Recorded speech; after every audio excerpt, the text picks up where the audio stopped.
I can't believe you would do this to me, Damien. At my father's funeral, of all places. My voice trembles with rage and disbelief as I confront my husband, his shirt hastily buttoned and lipstick smeared on his collar.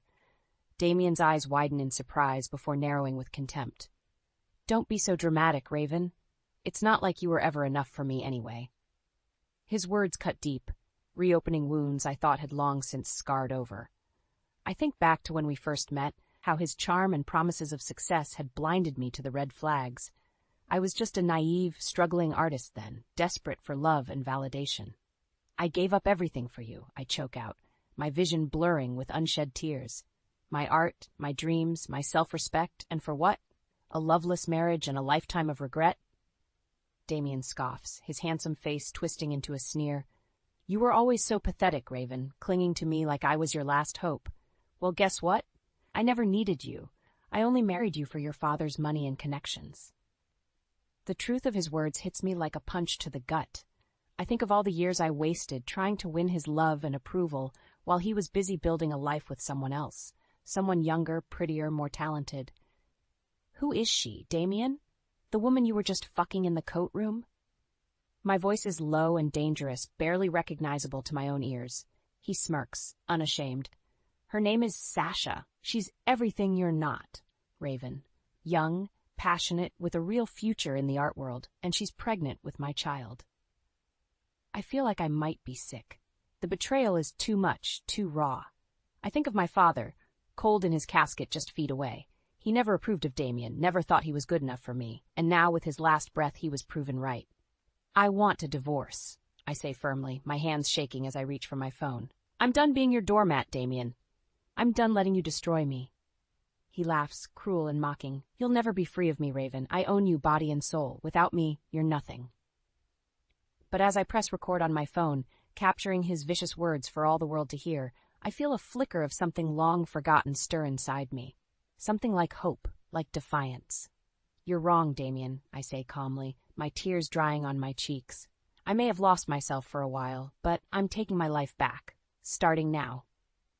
And with that, I turn and walk away, my head held high despite the curious stares and whispered gossip of the funeral guests.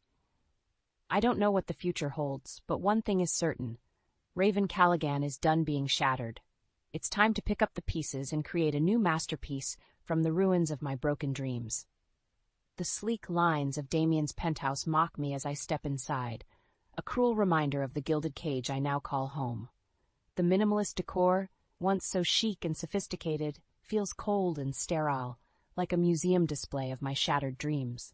Raven, darling, you're back, Damien calls from the living room, his voice dripping with false affection. How was the funeral? I clench my fists, the memory of his betrayal still fresh and stinging. Like you care, I mutter, kicking off my heels and padding into the room. He's sprawled on the leather sofa, a glass of scotch dangling from his fingertips. Of course I care, sweetheart. Alistair was like a father to me. I snort, the irony almost too much to bear. Really? Because last I checked, most people don't skip their father-in-law's funeral to screw their mistress in the coat room. Damien's eyes flash with annoyance, his mask of concern slipping. I thought we were past that little misunderstanding, Raven. I explained everything. Misunderstanding? I echo, my voice rising with incredulity. You called me pathetic, said you only married me for my father's money, and let's not forget the part where you got your barely legal side piece pregnant. He sets down his drink, his jaw clenching. Watch your tone, Raven. You're treading on thin ice. I laugh, the sound harsh and brittle. Or what, Damien? You'll leave me? Ruin my life? Newsflash, asshole, you already have. Just then, the front door slams, announcing the arrival of my least favorite person. Lilith, Damien's teenage daughter from his first marriage, saunters in, her heavily lined eyes narrowing as she spots me. Oh, look, the gold digger's back, she sneers, tossing her designer bag on the counter. Shouldn't you be out spending my inheritance on tacky art supplies? Yes, I bite back a retort, knowing it's useless to engage with her. Lilith has hated me from the moment I moved in, seeing me as a threat to her daddy's fortune and attention. Lilith, please, Damien chides, but there's no real rebuke in his tone. Raven is part of this family now. You need to show her some respect. Respect? Lilith scoffs, her heavily glossed lips curling in disdain. For what? Her amazing ability to spread her legs and trap men into marriage? The words hit me like a slap, the air rushing from my lungs. I turned to Damien, expecting him to defend me, to put his daughter in her place. But he just shrugs, reaching for his drink again. She's not wrong, Raven. You didn't exactly bring much to the table when we met. No money, no connections, just a pretty face and a decent pair of tits. I feel like I might be sick, the room spinning around me. Is this really what he thinks of me? Is this all I am to him, to everyone in this godforsaken family? I'm an artist, I whisper, my voice cracking. I have talent, I have dreams. Lilith rolls her eyes, her laughter cruel and mocking. Dreams? Wake up, Raven. You're nothing but a washed-up wannabe who got lucky, and now that Daddy's gone, your luck's about to run out. She flounces out of the room, her parting words hanging in the air like a noose. I turn to Damien, desperate for some shred of comfort, of reassurance, but he just shakes his head, his expression a mix of pity and contempt. She's right, you know. Without Alistair's money, we're screwed. The gallery's in the red, and your little art projects aren't exactly paying the bills. I feel like I'm suffocating, the walls of this beautiful, terrible apartment closing in on me. Is this really my life now? A loveless marriage, a resentful stepdaughter, a husband who sees me as nothing more than a meal ticket? I think back to the girl I used to be, the one who believed in love and art and the power of her own voice. She seems so far away now, a distant memory of a life I can never reclaim. But as I stand there, something inside me hardens, a small, fierce spark of defiance flickering to life. I may be trapped, I may be broken, but I'm not dead yet. And one way or another, I'm going to make them pay for what they've done to me. 5 years. That's how long it's been since I stood in front of the mirror, a shadow of the woman I used to be. My once vibrant eyes are dull, my skin pale and drawn. The paintbrushes that were once an extension of my soul now lie forgotten, gathering dust in the corner of my studio. I hear the front door slam, followed by the click of high heels on the marble floor. Lilith, now 21 and every bit as vicious as her father, enters the room, her lip curled in a sneer. Still moping around, I see, she taunts, her gaze sweeping over my paint-splattered sweatpants and messy bun. Don't you have anything better to do than wallow in self-pity? I don't bother to respond, knowing it will only fuel her cruelty. Lilith has made it her mission to torment me at every turn, blaming me for the family's financial struggles and her own miserable existence. You know, if you weren't such a useless leech, maybe Daddy wouldn't have to work so hard to keep us afloat, she continues, examining her perfectly manicured nails. But I guess that's what happens when you marry a talentless gold digger. I feel a flicker of anger, but it's quickly extinguished by the weight of my own despair. She's right, after all. What have I contributed to this family, to this life? Nothing but broken dreams and empty promises. The sound of the door opening again jolts me from my thoughts. Damien enters, his suit impeccable and his expression unreadable. He barely spares me a glance as he pours himself a drink, the amber liquid sloshing against the sides of the glass. Lilith, darling, I need to speak with Raven alone, he says, his tone calm but firm. Why don't you go shopping with your friends? Use the black card. Lilith's eyes light up, her earlier venom forgotten in the face of her father's generosity. She snatches the credit card from his outstretched hand and flounces out of the room, leaving me alone with the man I once thought I loved.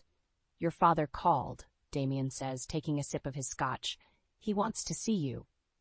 I blink, surprised by the mention of Alistair. We haven't spoken in months, not since our last explosive argument about my life choices. What does he want? I ask, my voice hoarse from disuse. Damien shrugs, his gaze still fixed on the view outside the window. He didn't say, but he sounded different, like he was in pain. A flicker of hope ignites in my chest, a tiny ember in the ashes of my dreams. Could this be it? The chance I've been waiting for? The opportunity to escape this gilded hell and start anew? I'll go see him, I say, my resolve strengthening with each word. Maybe he's finally ready to listen, to understand. Damien scoffs, draining the last of his drink. Don't get your hopes up, Raven. Alistair Blackwood is a stubborn old bastard. He'll never change. But as I walk out of the penthouse, my head held high for the first time in years, I feel a sense of purpose, of determination. I may have lost myself along the way, but I'm not going to let them win. I'll see my father, hear what he has to say. And then, one way or another, I'll find a way to break free from this nightmare and reclaim the life I once had, even if it means burning everything to the ground and starting from scratch. The church is silent, save for the muffled sobs of the mourners and the soft rustling of tissues. I sit in the front pew, my eyes fixed on the polished wooden casket that holds my father's lifeless body. Alistair Blackwood, the man who was supposed to be my rock, my protector, is gone. I feel a hand on my shoulder and turn to see Damien, his face a mask of feigned sympathy. "I'm so sorry for your loss, darling," he murmurs, his voice like silk hiding a dagger. "Your father was a great man." I nod, too numb to speak. I think back to our last conversation, just days before his sudden death. He had hinted at a change in his will, a final act of love and redemption. But now I'll never know what he wanted to say, never have the chance to make things right between us. The service ends, and I stand on shaky legs, accepting condolences from strangers and distant relatives. Damien is nowhere to be seen, and a sinking feeling settles in my gut. I excuse myself and slip out of the church, my heels clicking on the stone steps. I hear voices coming from the coat room, and I freeze, my heart pounding in my chest. It's Damien, and he's not alone. I inch closer, my breath caught in my throat. "God, Sasha, you feel so good," he groans, and I hear the unmistakable sound of flesh on flesh. "I can't wait to leave that frigid bitch and start a new life with you." "What about the money?" a woman's voice asks, breathless and eager. "You said she was going to inherit everything." Damien laughs, the sound cruel and mocking. "Don't worry about that, baby. I have a plan. Once the will is read, I'll contest it, say that Raven manipulated the old man into cutting me out. She's got no proof, no witnesses. It'll be her word against mine." I feel like I might be sick, my stomach churning with rage and disgust. How could I have been so blind, so stupid? I trusted him, loved him, and all along he was plotting to use me and toss me aside. "And what about the kid?" Sasha asks, her voice tinged with worry. "You sure it's yours?" "Of course it's mine," Damien scoffs. "You think I'd let some other man touch what's mine?" "No, this is our ticket to the good life, Sasha, a new start, with Raven's money and my brains. We'll be unstoppable." I can't listen anymore, can't bear to hear another word of their sickening plan. I fumble for my phone, my hands shaking as I hit the record button. I need proof, need to expose Damien for the lying, cheating bastard he is. I step into the coat room, my head held high and my eyes blazing with fury. "Well, well, well," I say, my voice dripping with venom. "What do we have here?" Damien and Sasha spring apart, their faces flushed and their clothing disheveled. "Raven, I can explain," Damien stammers, his eyes wide with panic. "Oh, I think you've explained quite enough," I snarl, holding up my phone. "I heard everything, Damien, every disgusting, despicable word." Sasha blanches, her hand flying to her stomach. "You recorded us?" she whispers, her voice trembling. I nod, a cold smile spreading across my face.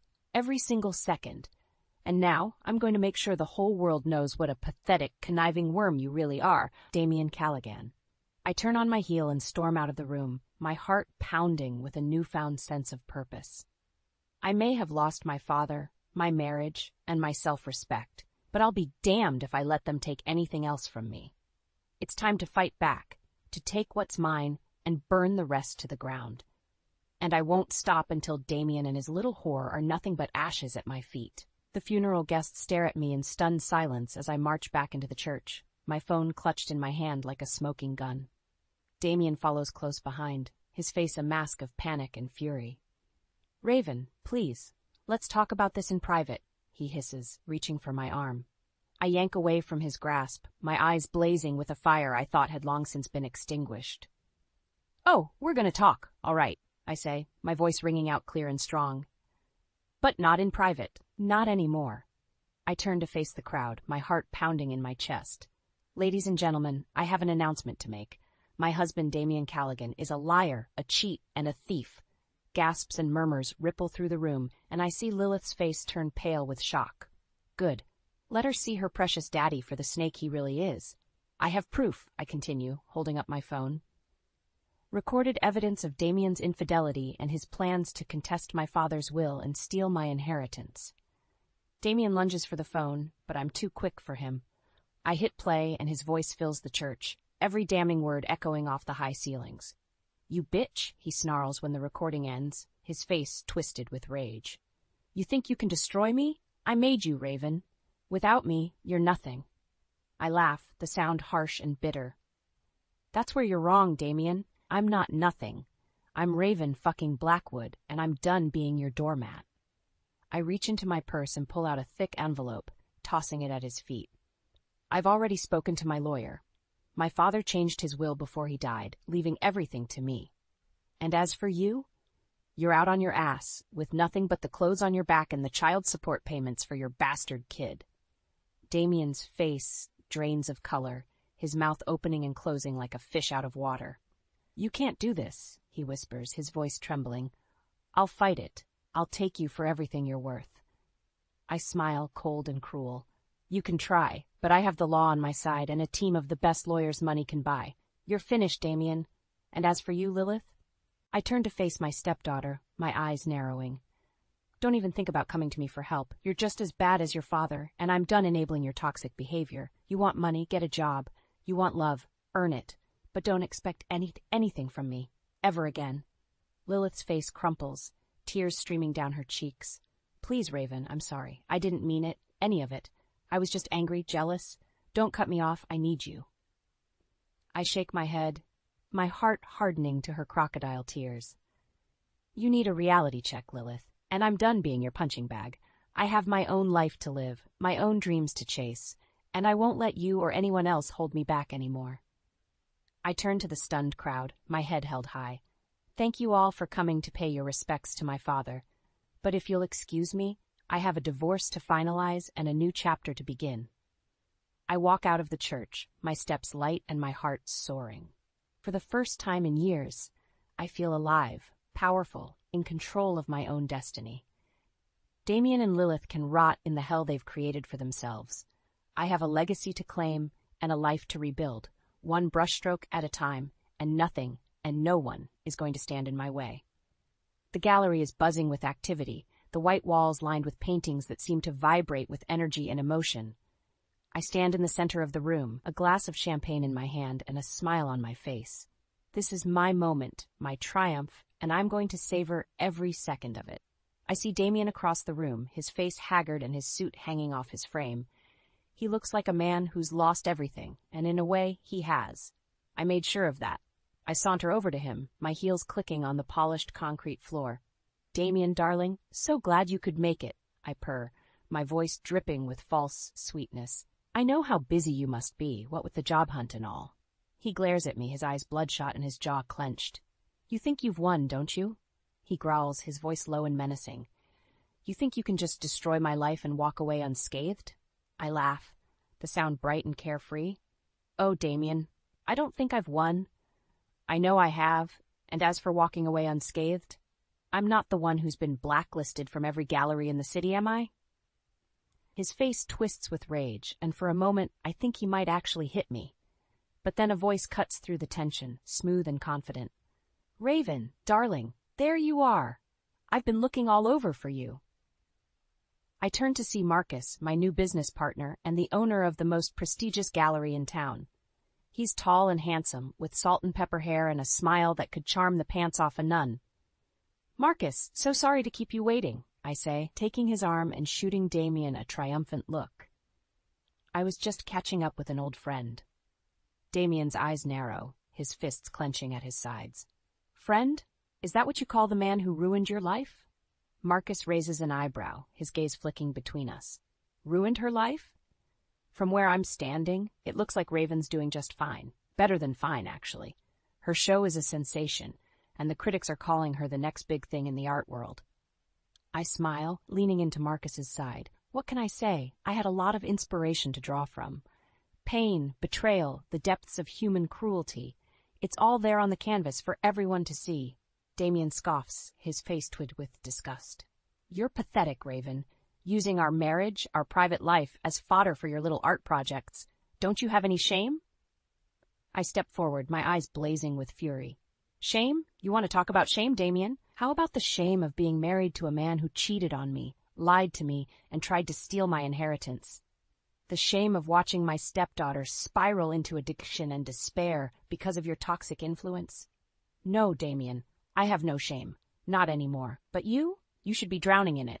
He opens his mouth to retort, but I cut him off with a wave of my hand. Save it. I'm done listening to your lies and excuses. I have a show to run and a life to live, and you have a one-way ticket to rock bottom. Enjoy the ride. I turn on my heel and walk away, Marcus at my side. I can feel Damien's eyes boring into my back, but I don't look back.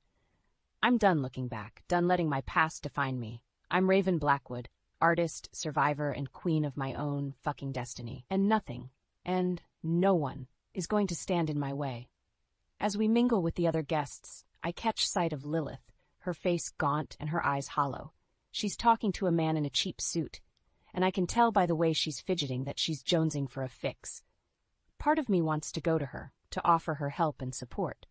But I know that's not what she needs. Not really. What she needs is to hit rock bottom, to face the consequences of her choices, and learn to stand on her own 2 feet. Just like I did. The applause is deafening as I take my final bow, the stage lights hot on my skin and the adrenaline pumping through my veins. I've done it. I've poured my heart and soul onto the canvas, and the world has embraced me with open arms. I step off the stage and into a sea of congratulations and well wishes, my cheeks aching from the constant smiling. But then I see a familiar figure pushing through the crowd, his face haggard and his eyes wild. "Raven, please, I need to talk to you," Damien pleads, his voice hoarse and desperate. "I've lost everything, my job, my home, my reputation. I have nothing left." I stare at him, my heart hardening to his pathetic display. "And whose fault is that, Damien? You brought this on yourself with your lies and your cheating and your greed." He shakes his head, tears streaming down his face. I know. I was wrong, so wrong. But please, Raven, I'm begging you. Forgive me. Give me another chance. I'll do anything, be anything you want me to be." I laugh, the sound harsh and bitter. "Anything I want you to be? I wanted you to be a faithful husband, a loving partner, a decent human being. But you couldn't even manage that, could you?" He falls to his knees, his hands clasped in front of him like a penitent sinner. "I'm sorry, Raven. I'm so sorry. I was weak, selfish, stupid, but I've changed, I swear. I'll prove it to you, every day for the rest of our lives. Just give me one more chance, please." I look down at him, this man who once held my heart in his hands and crushed it without a second thought. And I feel nothing. No love, no hate, no pity. Just a cold, empty void where my feelings for him used to be. "Get up, Damien," I say, my voice flat and emotionless. "You're making a scene." He staggers to his feet, his face a mask of desperation and hope. And does that mean? I shake my head, a small, cruel smile playing at the corners of my mouth. "It means I'm done with you, Damien. Done with your lies, your manipulation, your endless cycle of betrayal and false remorse. I gave you chances, more than you ever deserved, and you threw them all away like the selfish, spineless worm you are." His face crumples, his shoulders sagging in defeat. "Raven, please." I hold up a hand, cutting him off mid-sentence. "No more, Damien. No more pleading. No more promises. No more second chances. You're dead to me, do you understand? Dead and buried, just like the love I once had for you." I turn to walk away, but he grabs my arm, his fingers digging into my skin. "You can't do this, Raven. You need me, just like I need you. We're meant to be together. Can't you see that?" I yank my arm out of his grasp, my eyes flashing with fury. The only thing I see is a pathetic, delusional man who can't accept that his time is up. You had your chance, Damien. Multiple chances, and you blew them all. Now it's time to face the consequences of your actions. I walk away, my head held high and my heart light. I can hear him calling after me, his voice growing more and more desperate with each step I take. But I don't look back, don't falter in my stride. I'm done being a victim, done being a pawn in someone else's game. I'm the master of my own fate now, the captain of my own ship. And I'm sailing towards a future that's bright and bold and full of endless possibilities. As I step out into the cool night air, I feel a sense of peace wash over me. I faced my demons, confronted my past, and emerged stronger and wiser for it. I'm ready for whatever comes next, whatever challenges and triumphs lie ahead. Because I know that no matter what, I'll face them head on, with courage and grace and an unshakable belief in myself. I am Raven Blackwood, and I am unstoppable. The sun streams through the floor-to-ceiling windows of my new penthouse, casting a warm glow over the sleek, modern furniture, and the vibrant paintings that adorn the walls. I stand on the balcony, a cup of coffee in my hand, and gaze out at the city skyline, a sense of peace and contentment washing over me. It's been 6 months since I walked away from Damien and Lilith, 6 months since I took back control of my life and my destiny, and in that time, I've accomplished more than I ever thought possible. My art has taken the world by storm, with collectors and critics alike hailing me as a visionary, a force to be reckoned with. I've sold pieces to museums and galleries around the globe, and my bank account has never looked healthier. But it's not just about the money or the fame. It's about the sense of purpose, the feeling of fulfillment that comes from knowing I'm making a difference in the world. I've started a foundation using my wealth and influence to support young artists from disadvantaged backgrounds. I mentor them, guide them, help them navigate the treacherous waters of the art world. And every time I see one of them succeed, every time I watch them take the stage and bask in the applause, I feel a rush of pride and joy that's unlike anything I've ever experienced. But even as I revel in my newfound success, I can't help but feel a twinge of emptiness, a sense that something is missing. And I know exactly what, or rather who, it is. Lilith. I haven't spoken to her since that fateful night at the gallery, haven't seen her since she stumbled out of the building, high and desperate and lost. But I've kept tabs on her, watched from afar as she spiraled deeper and deeper into addiction and despair. Part of me wants to reach out, to offer her the same support and guidance I give to my young protégés. But another part of me, the part that still bears the scars of her cruelty and betrayal, hesitates. And then, one day, I receive a letter. It's from Lilith, written from a rehab facility in Arizona. She tells me she's sorry, that she's been working on herself, trying to make amends for all the pain she's caused. She asks for my forgiveness, my help in rebuilding her life. And as I read her words, I feel a stirring in my heart, a glimmer of hope that maybe, just maybe, there's still a chance for redemption. I write back, cautiously at first, then with growing warmth and affection. We exchange letters, then phone calls, then visits. And slowly but surely I watch as Lilith transforms before my eyes, shedding the layers of anger and bitterness and emerging as a new woman, strong and resilient and full of promise. Together we work to build a new life for her, one based on honesty and trust and mutual respect. I help her find a job, a place to live, a network of supportive friends and mentors. And as I watch her flourish, I feel a sense of pride and accomplishment that rivals even my greatest artistic triumphs. But even as Lilith and I mend our broken relationship, I know that there's one loose end left to tie up. One final piece of the puzzle that needs to fall into place. Damien. I've avoided him for months, refusing his calls and emails and desperate pleas for forgiveness. But I know that I can't run forever, can't hide from the truth of what he did and who he is, and so I agree to meet with him, one last time. We sit across from each other in a quiet coffee shop, two strangers who once shared a life and a love. He looks older, thinner, his eyes haunted by the weight of his mistakes. And as he speaks, as he pours out his heart and his soul, I feel a flicker of something that might be pity, might be understanding, but I also feel a sense of closure, a sense that this chapter of my life is finally coming to an end. And as I walk away from him, as I step out into the bright, bustling streets of the city, I know that I'm ready for whatever comes next.